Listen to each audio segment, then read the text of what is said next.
My Mother Feeds Me Dragon Brains, written and illustrated by Laura Jones. This book is dedicated to Millie, Isaiah, Maisie, Elijah, and our cat Tabuli Meadow. May you always eat healthy foods and see life through the magical eyes of a child full of wonder. The first time I thought my mother was a witch, I was very young. She tried to feed me pureed frogs, but she called it spinach. Most people wouldn't believe me if I told them she was a witch. Most of the time, she doesn't look like a witch. Witches usually wear long black dresses and pointy hats. They also have scraggly hair and warts on their long noses. My mom is just a sneaky witch. Her hair definitely looks pretty scraggly in the morning, but she goes into the bathroom and does some sort of magic spell and comes back out looking better. She also likes to wear long dresses and hats, even if they are colorful. My mom does sort of have a long nose, but no warts. I asked her once if she ever had any warts. Yes, I used to have a wart on my chin as a child, but my mother had it removed in grade school when other children teased me and called me a witch. So there's a good chance my mother has been a witch since she was around my age.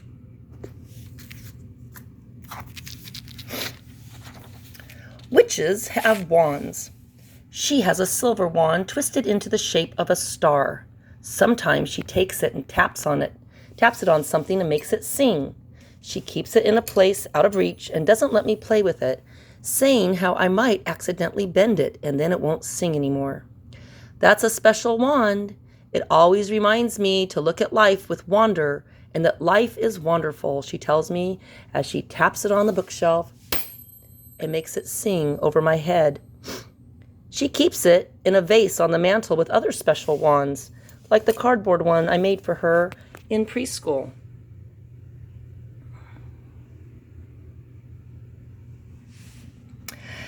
She does have a special bowl that she lets me play with sometimes. She calls it her singing bowl, but it's hard to make it sing. Yes, my mother is a witch, no doubt about it. However, she's also a very nice witch. I don't know if most witches are like this, but my mom likes to do things like garden and paint and read books.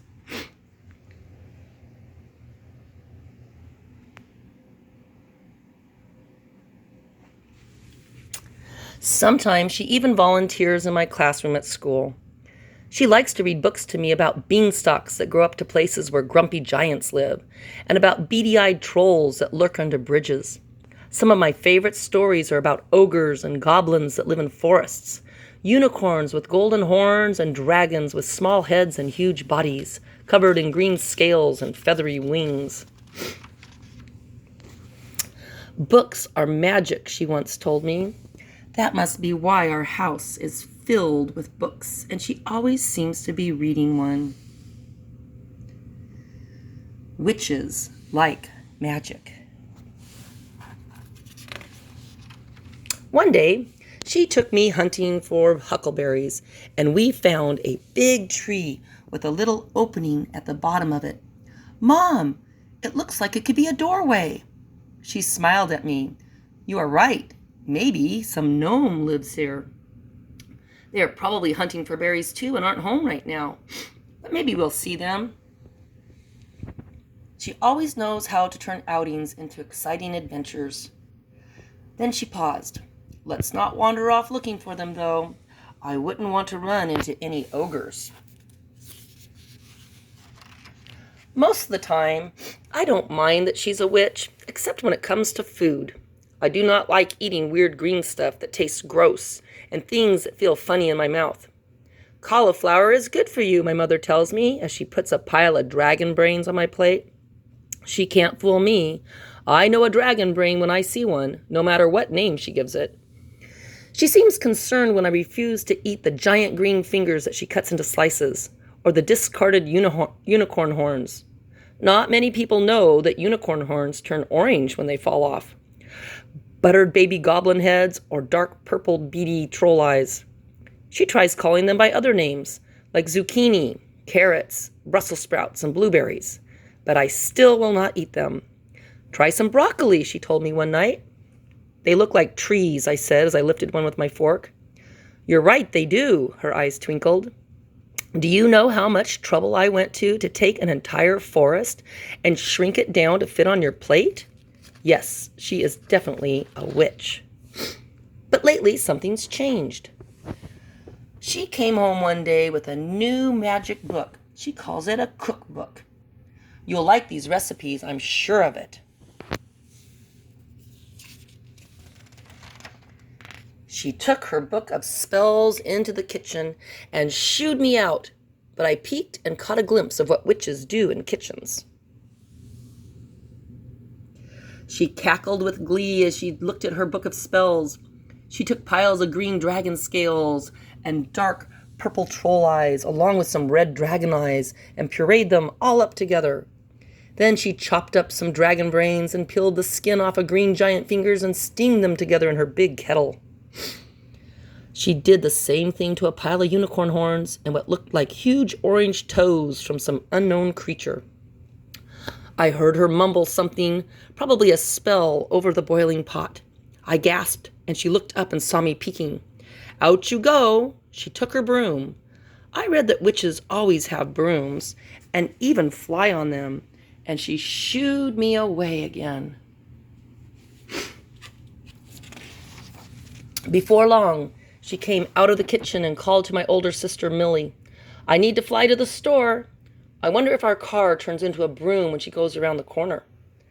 She said she ran out of an important ingredient, something to do with germs from wheat. Great. Frogs were bad enough. Now she's feeding us germs. She was leaving Millie in charge and reminded her to do her homework and clean her room while she was gone. Millie, Mom's a witch, isn't she? I asked my sister after Mom went out the door. No, duh, she replied as she stomped to her room. I knew it. Even my sister didn't have any doubts. But I never saw any germs from wheat crawling on my plate, even though I looked hard for them. So days go by, and I've learned to accept that my mother's a witch. She still brings home dragon brains and peels off the skin of green giant fingers. But now, after reading her new book of spells, she comes out of the kitchen with things like chocolate chip pancakes, brownies, yummy muffins, and cookies. Sometimes she still tries to get me to eat broccoli forests, but she seems less worried when I refuse. Best of all, she's been giving me a purple milkshake with my breakfast every morning. Thanks for putting cookies in my lunch, Mom, I holler as I dash out the door to catch my school bus. You're so welcome, dear, she smiles and waves. I think I can hear my mom's faint cackle as I sit down and open my lunchbox and nibble on a cookie. And I'm relieved to see that she packed me something normal today, like a tuna fish sandwich, even if it is on whole wheat bread. The end.